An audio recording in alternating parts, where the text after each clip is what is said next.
Good evening. This is Akashvani, the news read by Shabashati Bhattacharjee. The government is making all-out effort to ensure the safe return of Indian nationals from Iran, and another flight carrying members of the Indian mission is expected to arrive today. Earlier, 110 Indian students evacuated from northern Iran arrived in New Delhi.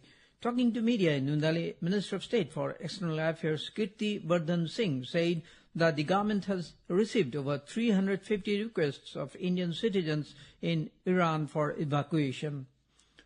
Meanwhile, an Iranian missile hit the main hospital in southern Israel early today, causing extensive damage and wounding several people as the Israel-Iran conflict escalated with fresh attacks on nuclear facilities and civilian infrastructure.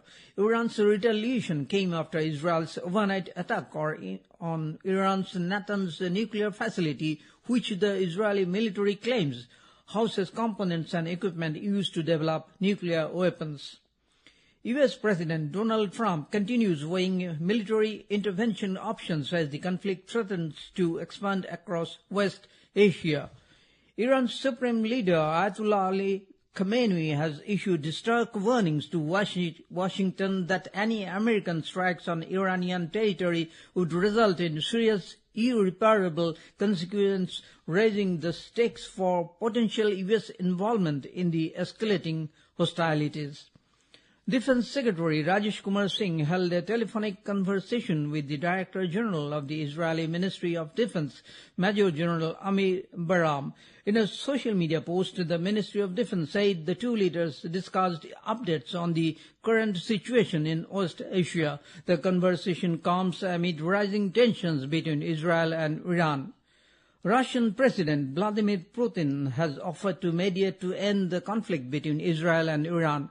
Speaking at a roundtable session on the sidelines of the St. Petersburg International Economic Forum, Putin suggested that Moscow could help negotiate a settlement that could allow Tehran to pursue a peaceful atomic program while assuaging Israeli security concerns.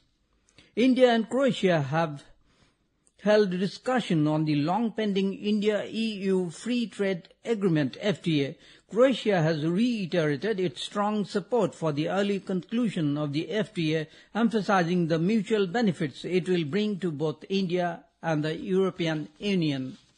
Prime Minister Modi arrived in New Delhi after his successful visits to Croatia, Canada and Cyprus. He held wide-ranging delegation-level talks with Croatian Prime Minister Andrej Plenković at Banski Dvori in Zagreb. The leaders in the discussions also looked forward to an early conclusion of the India-EU FTA, which will give a boost to the bilateral trade and supply chain resilience.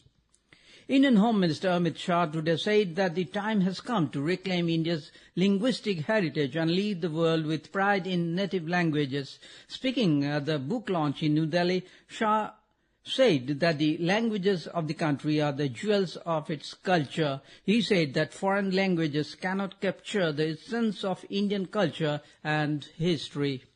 A record 54 Indian institutes have been featured in the QS World University Rankings, with Indian Institute of Technology, IIT Delhi, emerging as the country's top-ranked institute. IIT Delhi's global ranking has seen a significant jump from the earlier 150th position to the current 123rd rank in the latest edition of the rankings.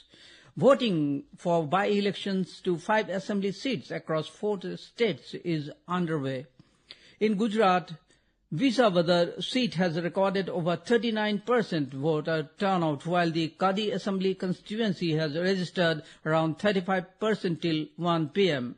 Nilambur's seat in Kerala has recorded around 47% voter turnout, and Punjab's Ludhiana Assembly seat has witnessed over 33%.